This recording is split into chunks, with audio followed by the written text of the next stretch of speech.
ઓમ નમઃ શિવાય શ્રી મહાપુરાણ મહાત્મ્ય અધ્યાય 7 કથા સાંભળનાર વ્રતી માટેના નિયમો।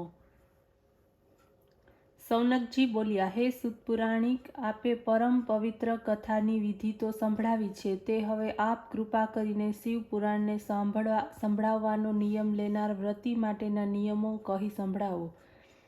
સુતપુરાણીજીએ કહ્યું, હે સૌનકજી, આ નિયમો સાંભળો, જે નિયમોને કારણે તેઓ નિર્વિઘ્ને કથા શ્રવણ કરી શકે છે અને શ્રવણનું ફળ પ્રાપ્ત કરે છે। નિયમરૂપ દીક્ષા વગરની કોઈ પણ વ્યક્તિને કથા શ્રવણનો અધિકાર નથી, તેથી શ્રોતાએ પહેલા વક્તા પાસેથી દીક્ષા લેવી, વ્રતીએ બ્રહ્મચર્ય પાળવું, ભૂમિશયન કરવું, પત્રાવલીમાં ભોજન લેવું અને કથાની સમાપ્તિ પછી જ ભોજન કરવું, કથાની સમાપ્તિ સુધી ઉપવાસ કરવા અથવા એક સમય ભોજન કરવું, શુદ્ધ મનથી શિવ પુરાણને સાંભળવું, ઘી ફૂલાહાર અથવા એક સમયે ભોજન કરી કથા શ્રવણ કરવી અથવા એક વાર ખીરનું ભોજન કરી શકાય, જેનાથી કથામાં વિઘ્નોનો ભય રહે નહીં।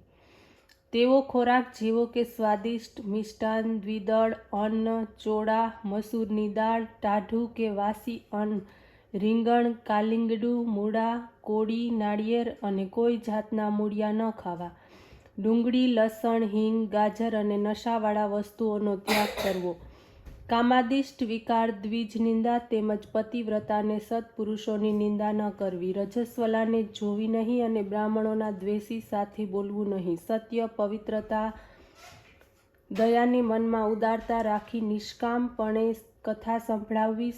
સકામપણે કથા સાંભળવાથી કામના સિદ્ધ થાય છે, નિષ્કામપણે કથા સાંભળવાથી મુક્તિની પ્રાપ્તિ થાય છે। દરિદ્રી, ક્ષયરોગ, પાપી, નિર્ભાગી, નિસંતાન પુરુષ આ કથાનું શ્રવણ કરે। 7 પ્રકારની વંધ્યા, દુષ્ટ સ્ત્રીઓ અને જેમને ગર્ભસ્રાવ થઈ જાય છે તેવી સ્ત્રીઓએ પણ આ ઉત્તમ કથાનું શ્રવણ કરવું। હે મુનિ, સ્ત્રી અને પુરુષ બધાને કથા સાંભળવી। શિવ પુરાણમાં પારાયણના દિવસો કોટી યજ્ઞના દિવસોના જેવા ઉત્તમ જાણવા। આ ઉત્તમ દિવસોમાં અતિ અલ્પ વસ્તુનું દાન કરવામાં આવે તો પણ તેનાથી અક્ષય ફળની પ્રાપ્તિ થાય છે।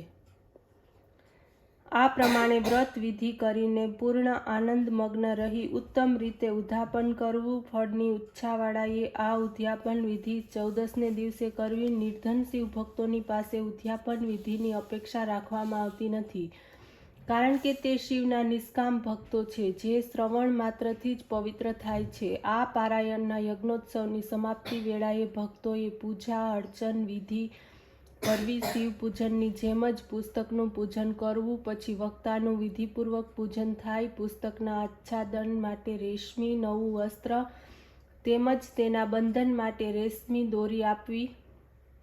જે લોકો પુરાણને માટે રેશમી દોરી તથા નવીન વસ્ત્ર આપે છે તે લોકો યુગોના યુગો સુધી નાની તેમજ સંપત્તિથી યુક્ત થાય છે।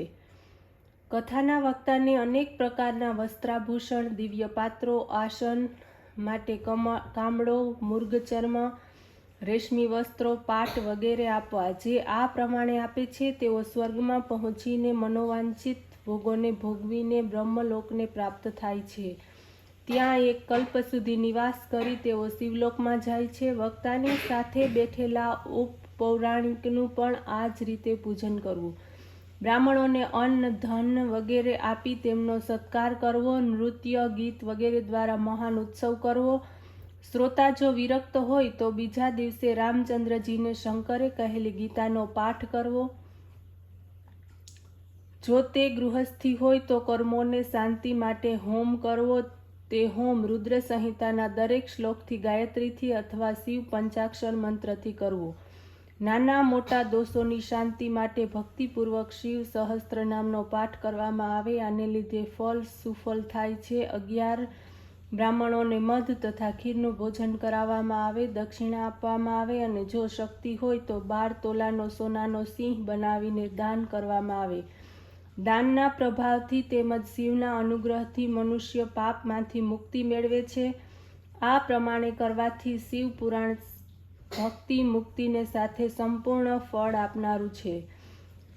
હે સૌનક, આ શિવ પુરાણનું મહાત્મ્ય છે, મેં તમને સંભળાવ્યું। હવે તમારી શું ઈચ્છા સાંભળવાની છે. શિવપુરાણ તો પુરાણોનો મુકુટમણિ છે. જે કોઈ માણસ આ સંસારના વિશ્વનાથનું ધ્યાન કરે છે અને તેમની વાણી શિવગુણોની સ્તુતિ કરે છે તે ભવસાગરને તરી જનારો થાય છે. ઇત્રી શ્રી શિવ પુરાણ મહાત્મ્ય સંપૂર્ણ. ઓમ નમઃ શિવાય.